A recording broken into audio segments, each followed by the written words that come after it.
And it is 18 minutes after 8 o'clock, and joining us in studio this morning, Sheriff Mike Herrington back with us. Morning, Sheriff. Good morning. Thank you for having me. Anytime, Sheriff. Glad to have you spend a few minutes with us. I know Yes. you're pulled in 37 different directions from sun up to sundown. So, well, sun up until the next sun up. Until the next sun up. Yeah, exactly. I see sundown, So- but that's probably just getting started about sundown. Yeah, that's right. Yeah, it's been busy, but it's been good. It's all right. Good. So, Well, it's I guess if good news is I guess I don't know if you could spin it this way, but I haven't heard of any real, like, it seems like every time we talk to you, there's some major something crazy. and I crazy, feel like but- for the last couple of weeks it hasn't been too many of the major right. It's been tragedy. actually pretty. As you want to knock on some wood, Yeah. everything's been pretty good. But one thing that we have had a lot of here is people are out driving about, and you're texting, you're drinking, you're falling asleep. We've had lots of vehicle accidents, people rolling their vehicles, single car accidents, things that could be prevented Sure. very easily. Mm-hmm. And we just want to get that out there. We know it's a long stretch between some of these places, but you got to pay attention Absolutely. and stop looking at that cell phone, because the texting and driving is truly the number one killer of people driving cars. And the part that's, even more scary that I see, because I see this almost every day when I come, just because basically, like, when I'm my normal work day, if I'm just going to work and back and things, I live over by the hospital. Like, so basically I'm up and down Main Street every day, Right. Right. And almost every single day. I know you're talking like out in the highways and every everything. day. No, anywhere. But even like in busy downtown Roswell traffic, Yeah. I see every day I see one person either with head buried in the phone. Yep. They started at a traffic light and keep it going while they're going. But and almost 9 times out of 10, when you see a car kind of riding the line one way or going this way or doing something, you look down and they're playing on their phone there. Not going on the green light when they're supposed to, because they're caught up in the conversation, or not stopping at the red light because they're not paying attention to the light coming up. So, it is very dangerous, and that's one of the things right now that we are seeing more and more accidents because of the cell phone than anything else. And I guarantee every single person that you've that survived the situation probably told you, I just did it for a second, or it was, I just I don't looked do it down all for a the minute. time. It was a one-off or one situation or one. And I was like, well, that's all it takes. And that's what happens every time. That's why they tell you not to. I know it's so tempting when your text goes off and you're like, oh, where's the party? What's going on? They go to reach for it, or they go to reach for the phone, and the direction you reach is the way your wheel's going to go. Yeah, it's just human nature. You kind of lean that way. Yeah, you do. And then the other thing is they're driving, they're reading it, and it's got to be some pretty good stuff, So it keeps their attention. And they always say, I only look down for a split second, and it only takes that long to, especially on Main Street. Sure. Right now, I'm telling you, you go from 30 to 0 in like a second. You know? And it is car to car right now, and to cross Main Street walking, you got to be a brave soul. Yeah. Because I see it every day, and I'm like, you guys are crazy. You're taking your life in your own hands when you do some of this stuff.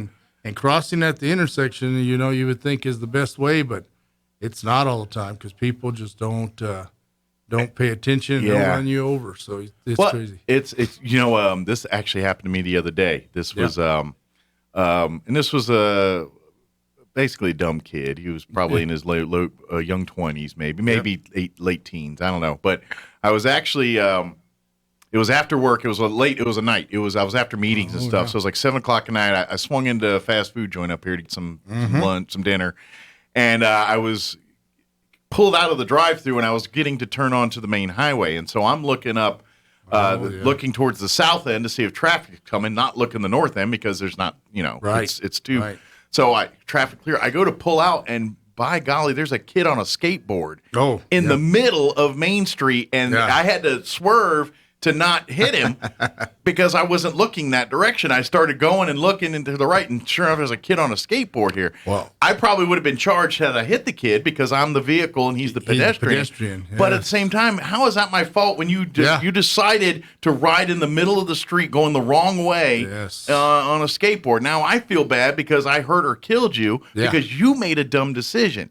Man, I'm sorry, but I should not feel bad because you made a mistake. And especially the other factor to that is when it's a kid, you're thinking, oh man, I really did something bad. But the reality of it is right now, and I'm going to tell you, I've had kids that are been into the skateboards and they just, wherever the best ramping ability is, that's where they're going to go. I get you. I understand you're looking for the big jump, and I get it. Yeah. But in the middle of Main Street at 7 o'clock at night going the wrong way is not the place to find that. No, you might have to jump a car.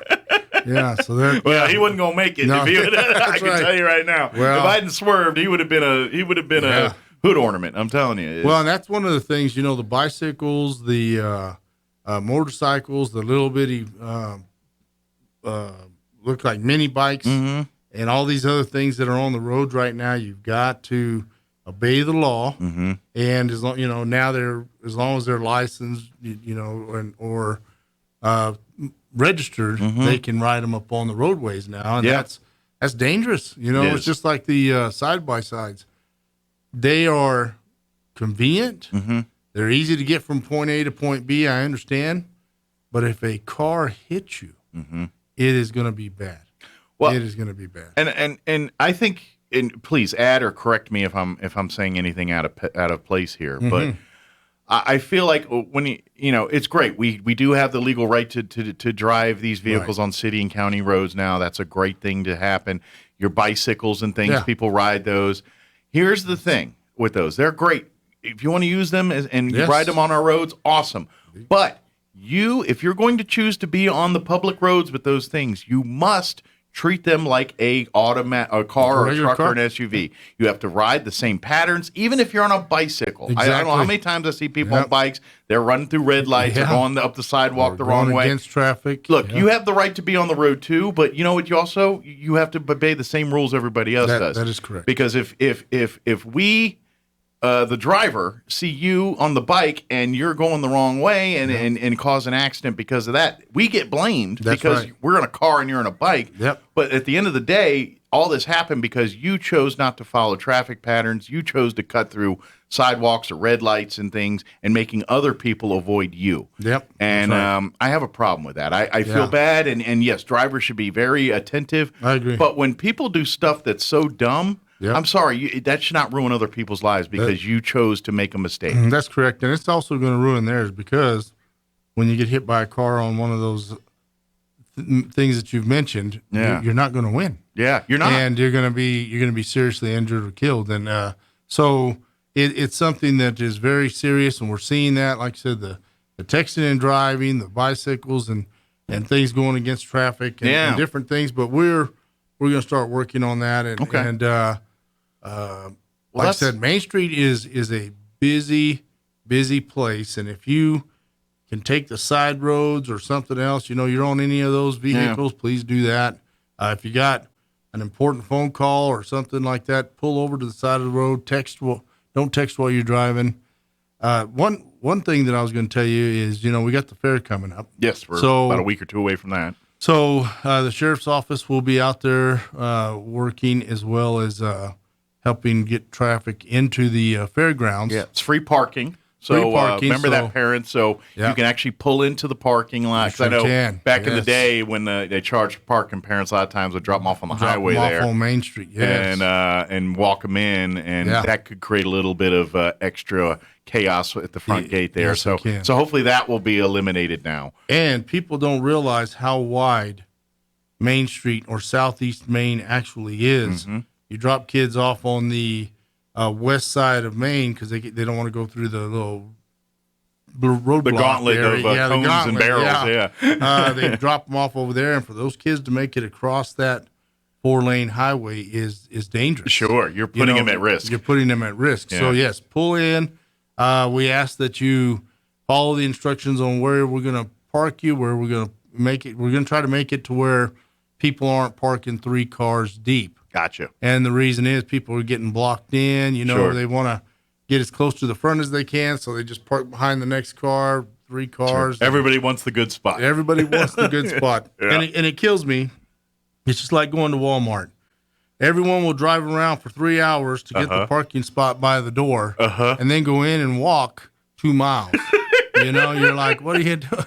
What are you doing? It's the same way. So funny you mentioned that. I've had this very conversation with my wife when we're driving. Like when she drives, when I drive, I'm like, open spot, park, let's go. Let's go. Yeah. My wife is like, cruising the deal. All right. I was like, there's a spot. Well, we can get one closer. No, you can't.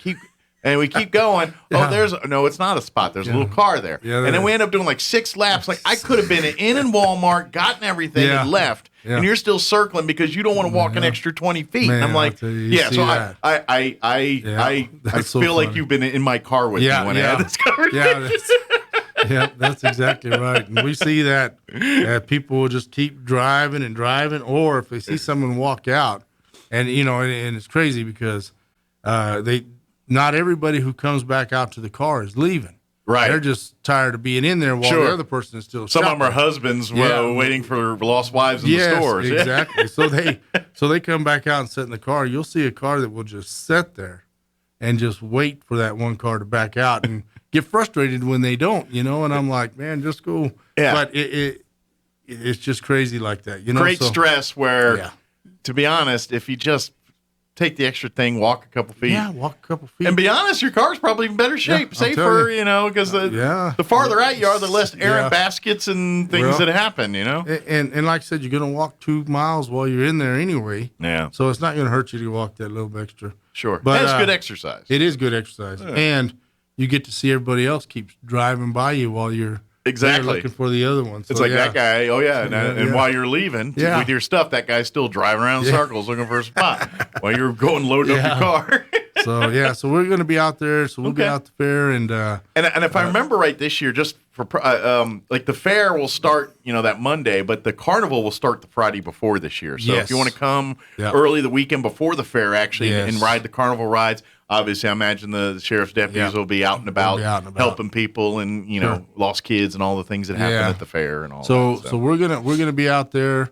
We'll have at the front gate. I'll have the Chaves County Sheriff's Office command post and our MRAP and things like that out there, as well as deputies. So if something's going on, you can let them know. They'll be constantly moving around. Good deal. Walking around out there, and then inside the commercial building. I'm going to be moving from one post to the next post because I'll have my re-elect Mike Herrington booth inside there. Excellent. So I'm going to be going back and forth, but I will be there from the time it opens until the time it closes every day. So you're just moving into the fairgrounds for the week. Fairgrounds. So it's going to be good. And so look for the Sheriff Mike Herrington tent. Yeah, that's right. We'll be out there. But we're going to be very, very visible. I'll have the mounted patrol out there with me. I believe RPD still going to come out. Roswell PD still going to come out and work with inside. Excellent. And we're all going to work together, and state police will be there. So it'll be. While we got you here, we say this every time at the fair, and I will remind folks as we get close to the fair. But while we're talking fair, I figure this is a good idea just to remind folks every time. Pro tip for families, especially if you got younger kids and. It's very easy for families to get separated at the fair. One kid gets smiling, looking at one thing, and next thing everyone else moved on to something else, and then they're lost. Yeah.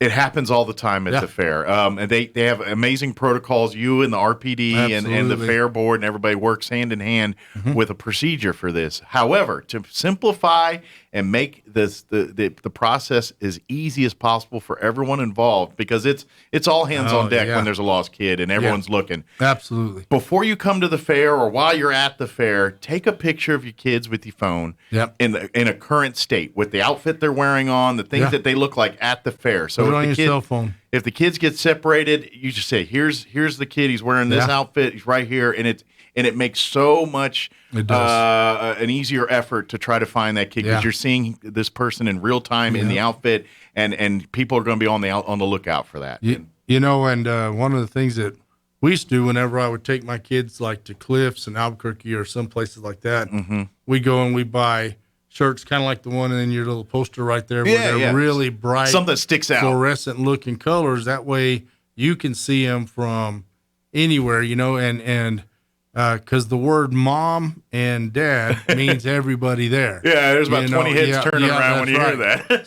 so it's good to have them to where they're easily recognized, but having the pictures there as soon as you come up. If you came to us and said, "Hey, my child is lost," no one comes or goes from the facility at that time, and the reason is because we don't want anybody leaving with a kid. So and then as an added precaution, here's another move I'd put for it. Not only take that picture and everything, but have the plan before you got separated and go into the fair. Say, hey, make an agreement. Okay, if we all get separated for any reason, if we're walking and realize we're missing each other, then we all meet at the Ferris wheel or meet at the corn dog stand or pick a destination that everyone agrees on. So it's like, oh, I'm lost, and we all know to head to that place. Right there. And that is a great way to kind of not have to get more people involved. But obviously, if all those things happen, Sheriff's Department, RPD, the Fair Board, the security, everyone will be in place. Yes.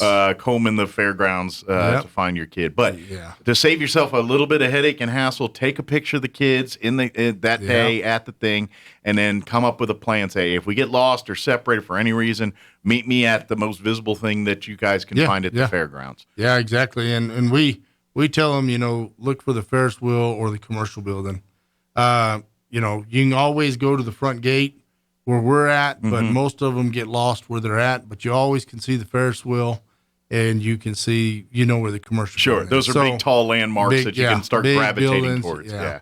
So that's important stuff for us, and we are glad to be out there, making sure that this fair and carnival go very well because. I'm just pleased it's happening. Yeah, absolutely. Really and truly, I'm just thankful that it's going to go on, and so we're going to be out there and make it a success, and help them make it a success. So I'm thankful to the Fair Board and everybody for continuing forward and bringing this to the city. Absolutely, and to this county because it is so important. Because some people can't go to Cliffs or go anywhere else. Sure, this is their. Truly, this is their vacation. They get to go there and do things that they wouldn't normally get to do. So this is their downtime. Their family time. Hey, while we're talking fairs, I want to ask, how did things go from your perspective as far as the livestock expo and everything that happened the week before? Everything smooth and butter and no issues or problems? No issues, and I'm very, once again, I'm very thankful to the Fair Board and Chaves County for hosting that. Awesome. These kids in Albuquerque or in that area up there who have, fed and raised these animals from the beginning. They've put a lot of hard work in, and to be told, no, it's not going to happen. That's tough. Well, I'm glad we had a great. I mean, I was out there a couple days, because we were filming and everything, so I got to walk around, and it was packed every time we were out there. There was a great crowd of people. And you know what? And that's the thing. It was a great crowd of people. People were doing their thing. It was fine. There was no issues. Everyone was good. It didn't turn out to be a super spreader event or none of these messes that they throw out there. Yeah. It was a good event. It was necessary for the people who do that sort of thing. Yeah. And, like I was told the other day, well, there's not many people who that really involves. Yes, yes, it is. We are the ag industry. Yes, exactly. And in our area of the state, that is a big thing for us. Absolutely. It's a bread and butter for many people. It really is. People. And to keep we really have to keep our young individuals interested in being farmers and ranchers and producing agriculture. And the reason is because it is a dying breed. It's kind of like a police officer, Yeah. It's a lot of hard work and no credit for nothing, So it's a and the demand's growing. Like the world's getting bigger. We need more and more agriculture and food, but we have less and less people in the industry. Yeah. That's it doesn't take a math wizard to figure out that's a recipe for disaster. To be in a problem. Yeah. So and especially in my world, we eat a lot of food, so you better be out there working hard. I like to eat. Yeah, so that's good. don't make me process food all my life. I gotta get something that comes out the ground or comes off an animal every once in a while. Exactly. So it was a great turnout, and it brought a lot of people to Chaves County into Roswell who would have never made it this way. Mm-hmm. And so it's important for us to do things like that. Absolutely. And I heard since it was a success and stuff, maybe this will set it up for the future. I believe so. We're the home for this thing for a while, I believe if the same mandates are involved with the balloon fiesta, we may be hosting a balloon fiesta. You think so? You think, I they might come look south to us? I would tell you if I believe that would be true. Okay. Because they got to see that we'll take their money. Yeah, exactly. But they got to see that this was success and that we welcome them with open arms. Sure. And I'll tell you, if you get up there and there's all these crazy mandates or rules. Sure. People are going to mess with that. They're not going to mess with that. They're going to lose. And that part of the state is going to lose so much money. Well, you look at the actual New Mexico State Fair, and when that went, I remember seeing stories online about like a lot of the local parking areas that normally are packed and filled every year. Yeah. There was one or two that just said, "Hey, we're not even going to do it now." We started the first day or two. We just sat here looking at each other. Yeah, exactly. And so we're not going to do it the rest of the fair. It's not beneficial to be there. Yeah. So I imagine there's a lot of people that rely on the fair for income and to feed their kids that are going to be that's not happening this year. Yeah, that's right. And that's what we've seen. Lee County had its fair, and you had 8 great turnouts, and that's what we're expecting here. And I think it's going to be good. And my guys are going to be out there, and like I said, we are honored to be able to be a big part of that. Okay. Awesome. Because it's important for us to be, where people are. And this is one of the things, just like our last events that we had. Mm-hmm. And this is what I tell my guys, and this is what I tell everybody is, it is good as a law enforcement officer to get out and see people living life. Absolutely. Because it makes you understand why it is that you do what you do every If you're day. seeing all the bad stuff all day, you get jaded. It's like, well, why am I helping these people? Let them rot. Right. Whereas you see the good stuff, the fun stuff, you're like, okay, people, I'm protecting these people from these people. That's right. what I'm doing. Yeah, and they are comfortable enough to be here and not worrying about nothing. Yeah. Because they know that there is somebody there for them. So good news is, though, I think in our region, in Chaves County, I think we're okay. I think we're okay. Because even people that get busted by you guys, they're great. They respect and understand that you guys are doing your job. Right. And that's just it. If we can all remember, police officers are there doing their job to help you and trying to make the best of that situation. And at the end of the day, if you can understand that's the place they're coming from, then it's a whole lot easier to navigate through the situation no matter how bad it is. It really is. And I know emotions and things run high, but but the other part of that is everybody knows everybody. Yeah. So whenever you're out and about and you're dealing with them on a friendly level, and then you go and you deal with them on another level, they understand that there is a difference there, and they also understand we are doing what we swore to do. Sure. And we know that you know the difference between right and wrong. Sure. And you're expecting consequences. Well, so that's what we know. And when you put a personal touch on something, it really means more to the people. Yeah. And so If you're frequent flyers, that's a term that for folks that don't know that law enforcement uses for people that they regularly see day in and day out on the streets in the jails. Yeah, they're frequent flyers. Yeah, but I would imagine almost to a person, you have a relationship with every one of these frequent flyers. They know you do. Deputies by name. Yep, they know personal information about them, like how's your kids or something like that. So it's a hit or miss, but in some ways, it does mitigate the frequent flyers and decreases them because when you get that personal relationship, it's like it goes from it's like, come on, I see you day in and day out. I know you're better than this, man. Yeah. What's going on? You're and you able can get to, at a personal level with them. You're able to talk to them and deal with them on a different level. Yeah. And that's how you fix people. Yeah, absolutely. And that's how you go from being a person with problems to being a part of society and making changes and being a good part of society. Yeah, and that's exactly right. And that's one of the things that we're really pushing.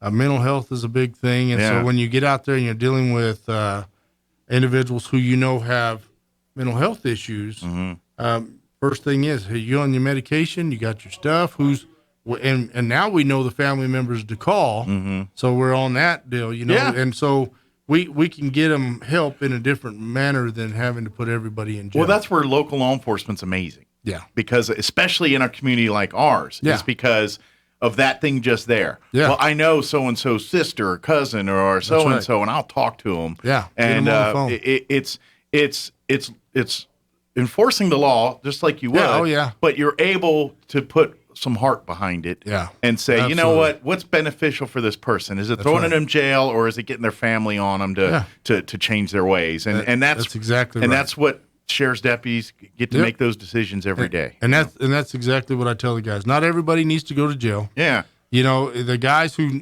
really and truly need to go, we're going to take you. Sure. Don't have no doubt. We're going to take you. But absolutely. Not everybody needs to go to jail. And if there's a way to minimize or to solve or deal with a problem that is ongoing, we're going to help you with that. Sure. It used to be that, hey, we're the Band-Aid. We're the guys who just come out and fix it for the night.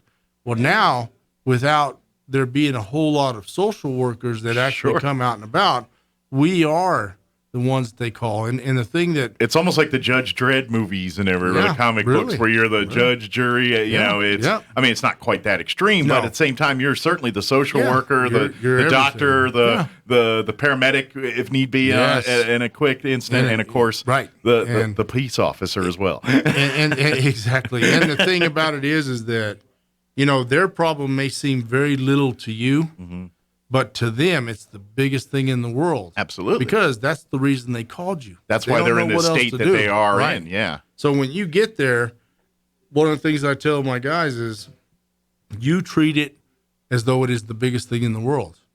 You help them get through that, or you deal with it however you got to deal with it. Sure. But don't ever downsize or downplay don't trivialize their feelings. Yes, exactly. Yeah. And that we do that. I'm telling you right now, I got great guys. Sure. And they're out there, and it's just like we talk about, stop and give the kids a Frisbee or a football or whatever, and let them play football or do whatever with them. It's the same thing with these people. You have to come in and you have to do things other than enforce the law. Sometimes you're the guy to say, hey man, I know you're having problems, but this is what you're going to have to do. You're the friend, you're the guidance counselor. Yeah, you got to go talk to this guy. Give me your sister's number, your brother's number, your dad's number. Yeah. Whatever. Let's get somebody over here right now who can deal with this. Sure, and help you. And, a lot of them just aren't used to that. And it takes a while to build trust. And once it's built, it's a good thing. It's a solid deal. It really is a good thing. And you see that because in essence, the people that maybe were problems for you now turn into help. Yeah. Not only are they on the straight and narrow, but they're helping you turn others on the straight and narrow, or giving you information to help save other people. And I'm you hear informants and all that for specific cases, but in essence, that's kind of what they are. Is they almost become a second set of eyes sometimes for you guys, and they are. You know what I mean? Believe me, they are. Because you've built that trust and loyalty with them, and said, look, that's a good person. I'm going to look out for that person. They will. Because that's a fact. And I it's been a while since I've done the ride along. I know. We know. We got to do another one here. But I will tell you, I'm thinking we got to just put that in the seat. Yeah, I would love. But it's fun to do. It's really it's problem is I'm a morning DJ, and that's the part that. But here's the thing that I don't care who you are. Short of being a law enforcement officer, but if your eyes will be opened when you go on a ride along. Even like when because there's a ton of the cops and these other shows out there, that doesn't give you a real perspective because, just TV is edited. It's just like when I got to ride with the deputy and we're going down an alley to check on a man. There was a homeless man that was kind of leaning up against the fence. He's just checking on his welfare and seeing he's okay.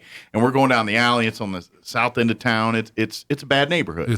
And we're just sitting there, and I'm sitting in the passenger seat, and he's about to get out, and he goes, okay. And he says to me, he goes, stay here. He goes, but keep an eye. There's 2 guys back here. And he literally just broke down the whole situation. I'm like, I just see a dude lean up against the fence. There's 2 guys over here. Turns out one of the guys was one of the frequent flyers, and he started helping the deputy and saying, this guy, I don't know where he came from. And so one of the either current or previous frequent flyers was in the area. But because of that relationship with the officer, he was able to help and come and say, no, this guy's here, and was able to expedite and take care of what happened next. So that's the kind of policing that comes from what you're talking about. Exactly. And it does build a good relationship. And like I said, more importantly, it educates the community on exactly what is going on.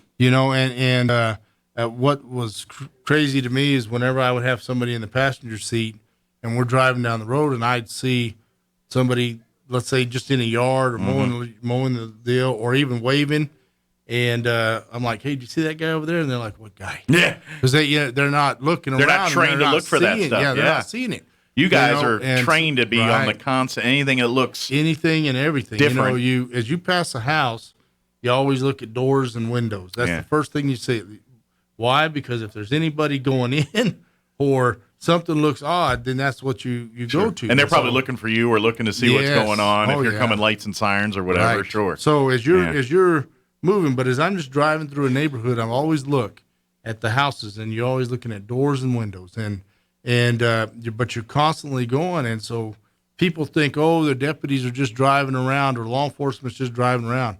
Believe me, while they're doing it, they're taking in information. Sure, they're seeing and they're learning things, and so that's how community policing works. As you drive by, you want to know who's supposed to be there during the day, and you soon learn real quick. It's kind of like your neighborhood watches and thing. That's the whole point behind neighborhood watches, with the exception of you're not supposed to, reproach. You just report and let the peace officer come in. And we're here. This is different, but it's really good, and we're seeing a lot of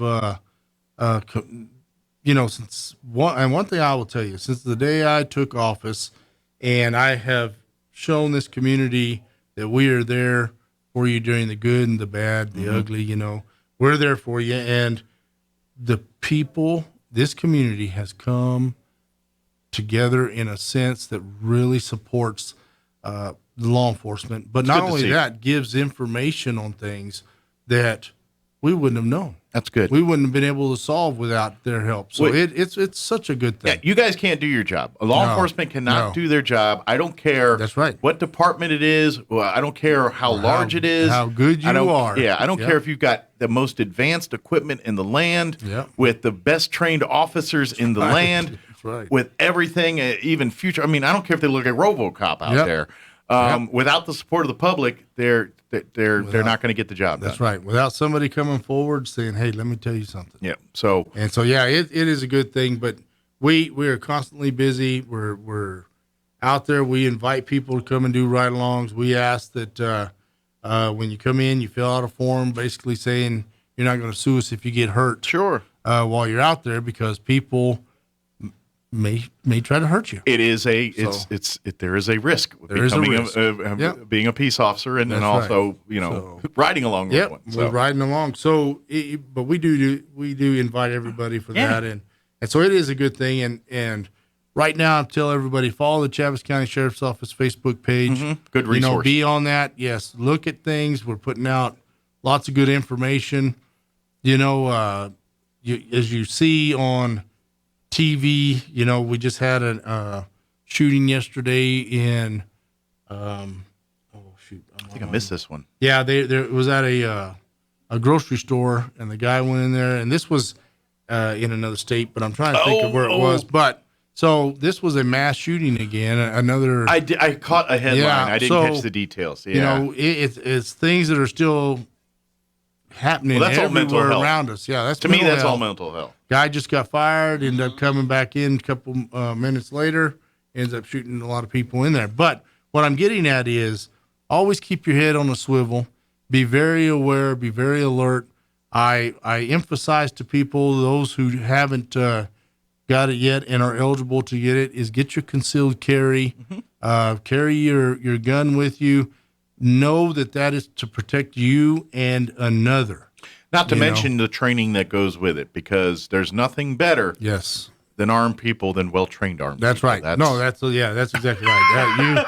You just don't want to pick up a gun and think you got it. We want well-trained armed people. We want well-trained people. And concealed carry kind of forces you to make sure you got all your training. It really does. Yeah. And you become part of a group that says, hey, you want to go out and go shoot? You want to go do this? You want to go do that? And it really does make you better at it. And so, but to protect yourself and to protect your family and those around you, it is important that we look into things like that. And so not everybody is for it, but they're sure thankful when the guy next to them is. How many times do we see online that bad situation? I mean, look, the subway in Albuquerque a couple weeks ago. Look at that. That's the perfect scenario right there what we're talking about. Enough of those scenarios happen. People that are looking for an easy way to make money are going to think twice about doing it that way. I'm sorry. It's sad that people are dying, but if enough people stand up and defend themselves and stop this, people are going to think twice about doing these kind of things. They know there's a good chance someone in there might be better equipped to handle than they are. It goes back to what I say, like about Crocodile Dundee. You know, he says that's not a knife. This is a knife. And that's the same thing. Sometimes it's better to walk tall and speak quiet, carry a big stick than talk a lot and not use it. I mean, that's exactly right. Sometimes you just carry it, and that's good enough. So we're very thankful to you, and we appreciate anytime you guys, everything you're doing. You guys have been great. Anything we can do to help, and folks, come on out to the fair, get on out to these things, and come support our community and support our officers here, and more. More folks out there, say thank you, help out any way you can. These all are, it's a great thing. We got a great. Absolutely. So we appreciate you. Well, thanks, Sheriff. Have a good weekend. Hopefully it's a quiet one for you. I hope so. Hopefully you get to do more of the community things and less of the 2 in the morning events things. Exactly. So that works. Awesome. McDonald's, don't forget. Yes, thank you so much. All right, it is